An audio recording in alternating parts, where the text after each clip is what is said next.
RoboCop कहानी की शुरुआत 2028 के समय से होती है। एक साइंटिस्ट कुछ रोबोट्स को टेस्ट करने के लिए शहर में भेजता है, जहां पर ये रोबोट हाईटेक रोबोट थे। इनके पास बहुत सारे हथियार थे। ये इंसानों को स्कैन करके एक ही पल में खतरे को भांप लेते थे। लेकिन जब इन रोबोट्स को टेस्ट किया जा रहा था, तब इनके ऊपर एक बंदे ने हमला कर दिया, जिस कारण रोबोट्स ने भी जवाबी हमला करके सभी लोगों को मार गिराया। लेकिन इसी के बीच एक बच्चे का फादर बिना बात के मारा गया। बच्चा भी चाकू लेकर रोबोट्स की ओर बढ़ने लगा, लेकिन रोबोट्स ने उसको भी मार गिराया। ये बात सारे शहर में फैल गई, जिस कारण रोबोट बनाने वाली कंपनी का काम बंद करने का फैसला किया गया। लेकिन रोबोट बनाने वाली कंपनी चुप बैठने वाली नहीं थी। उसने सोचा कि अब वो एक साइबोर्ग बनाएगी, यानी कि आधा इंसान आधा रोबोट। इसके बाद हम एक पुलिस वाला मैक देखते हैं। मैक जहां पर एक क्रिमिनल के खिलाफ इन्वेस्टिगेशन कर रहा है, लेकिन उसी दिन उसकी गाड़ी में बॉम्ब ब्लास्ट हुआ, जिस कारण वो बुरी तरह से घायल हो गया। लेकिन ये बात जब कंपनी के सीईओ को पता चली, तो वो लोग फैसला करते हैं कि मैक के ऊपर वो टेस्ट करेंगे और उसको साइबोर्ग बनाएंगे। इसके बाद वो उसकी बीवी से बात करते हैं। उसकी बीवी भी इस बात के लिए मान गई। अब हम देखते हैं कि वहां पर उसको लाया जाता है और उसके ऊपर साइंटिस्टों के द्वारा टेस्ट करना शुरू कर दिया जाता है। 3 महीने की कड़ी मेहनत के बाद उसको एक साइबोर्ग में तब्दील कर दिया गया। अब हम देखते हैं कि जब वो साइबोर्ग में तब्दील होता है, तो उसको इस बात के लिए काफ़ी गुस्सा आता है और वो पूछता है कि उसके साथ ऐसा किसने किया।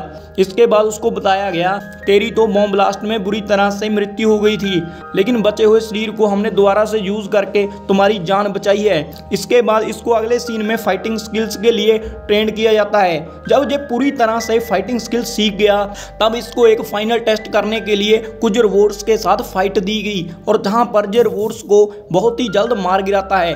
अब वहीं पर जो कंपनी वाले लोग थे, इस बात के लिए काफी खुशी मना रहे थे कि उन्होंने जो साइबोर्ग बनाया वो पूरी तरह से सक्सेसफुल रहा। इसके बाद मैक को उसकी फैमिली से भी मिलने दिया जाता है। जब वो अपनी पत्नी और अपने बच्चे से मिलता है, तो वो काफ़ी खुश होते हैं, और जहां पर मैक भी काफ़ी खुश था। अगले दिन कंपनी वाले फैसला करते हैं कि अब मैक को इंसानों से इंट्रोड्यूस कराया जाएगा। इसके बाद जब उसको लैब में लाया जाता है, तो उसके दिमाग में सारे वो क्राइम भरे जाते हैं जो रिसेंटली शहर में हो रहे हैं। लेकिन इसी क्राइम सीन में एक वो सीन भी था जब उसकी गाड़ी में बॉम्ब ब्लास्ट हुआ था, और ये देखते ही उसका इमोशनल ब्रेकडाउन होने लगता है। और जब साइंटिस्ट लोग ये देखते हैं, तब वो पूरी तरह से उसका जो इमोशन है उसको शून्य कर देते हैं, यानी कि उसके इमोशन की जो पावर है उसको जीरो कर डालते हैं। अब जहां पर जो मैक था वो पूरी तरह से इमोशनलेस रोबोट बन चुका था। जब उसको अब स्टेज पर लेकर जाया जा रहा था, तब उसके सामने उसकी पत्नी और बच्चा आते हैं। उसका बच्चा उसको देखकर हंसता है, लेकिन वो उसके ऊपर कोई भी रिएक्ट नहीं करता। इसके बाद जहां पर वो सारे लोगों को स्कैन करना शुरू कर देता है, और इसी स्कैनिंग के दौरान जब वो सारे लोगों को स्कैन कर रहा होता है, तब उसको पता चलता है कि वहां पर एक ऐसा आदमी भी है जो जहां पर सभी लोगों के लिए खतरा है। उसी पल उसको मार डालता है। सारे लोग ये देखकर काफी खुश होते हैं, क्योंकि ये बंदा ऐसा वैसा बंदा नहीं था, ये बहुत बड़ा क्रिमिनल था। अब जहां पर जो उसका दिमाग था वो पूरी तरह से शहर के सारे कैमरों के साथ जुड़ा हुआ था। उसको पता था कि कहां पर कौन सा क्रिमिनल है, जिस कारण वो क्रिमिनल्स को मारने के लिए लिस्ट बनाता है और एक एक कर सभी क्रिमिनल्स को मौत के घाट उतारना शुरू कर देता है। और थोड़े ही समय में वो पूरी तरह से शहर से क्राइम को खत्म कर डालता है। लेकिन जहां पर जो कंपनी वाले थे, उन्होंने अभी तक मैक की पत्नी को ये बताया नहीं था कि हमने उसके इमोशन खत्म कर दिए हैं। और एक दिन मैक जब शहर का मुआवजा कर रहा था, तब उसके सामने अचानक उसकी बीवी आ जाती है, जो उसको बताती है कि आपका बच्चा आपसे मिलना चाहता है। लेकिन उसको जहां पर ये बात तो समझ आती है कि मेरी पत्नी चिंतित है, लेकिन वो क्यों चिंतित है उसको इस बात का कुछ पता नहीं चलता, जिस कारण वो बाइक लेकर वहां से निकल जाता है। लेकिन रास्ते में उसकी बीवी के जो सारे इमोशन थे, सारी फुटेज थी, उसके बच्चे के साथ टाइम स्पेंड किया हुआ था, सारा उसके दिमाग में घूमने लगता है।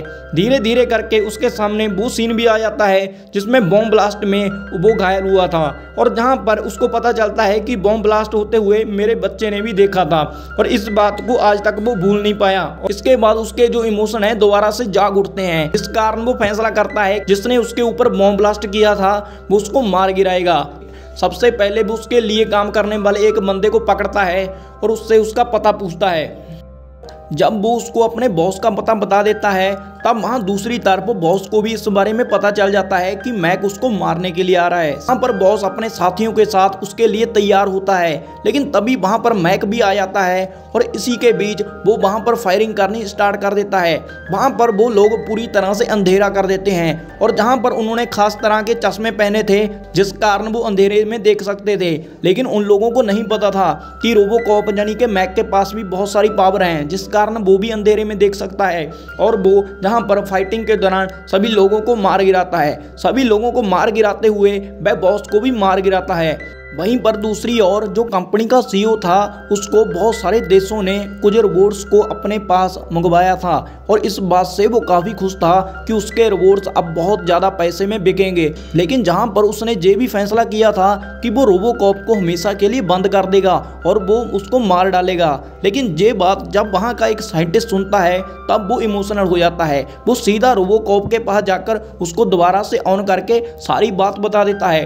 रोबोकॉप भी अपनी बाइक लेकर दोबारा से कंपनी वाले को मारने के लिए निकलता है, लेकिन जहां पर कंपनी वाले को भी ये पता चल जाता है कि रोबोकॉप को किसी ने ऑन कर दिया है। अब जहां पर वो सारे रोबोट्स को तैनात करता है ताकि कोई भी अंदर ना आ सके, लेकिन जब जहां पर रोबोकॉप यानी कि मैक पहुंचता है तो वो उन लोगों के ऊपर हमला करने लगता है और इस हमले के दौरान वो बहुत सारे रोबोट्स को मार गिराता है।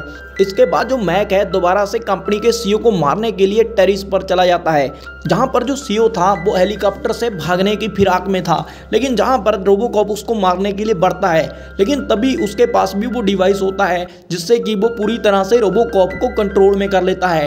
और इसके अलावा सीईओ ने जहां पर उसके बच्चे और उसकी बीबी को भी बंदी बना रखा था और जहां पर जो सीईओ है वो कहने लगता है कि तुझसे पहले मैं तुम्हारे बीबी बच्चों को मारूंगा, और उसके ऐसा कहते ही रोबोकॉप में इमोशंस दोबारा से डेवलप होने लगते हैं। वो इतना ज़्यादा हाईटेक इमोशन डेवलप कर लेता है जिस कारण वो उसके कंट्रोल से बाहर हो जाता है और इसके बाद वो सभी लोगों को जहां पर मार गिराता है। और सीईओ को मारने के बाद हम देखते हैं कि वो भी बुरी तरह से घायल हो चुका था, उसके बॉडी पार्ट डैमेज हो चुके थे।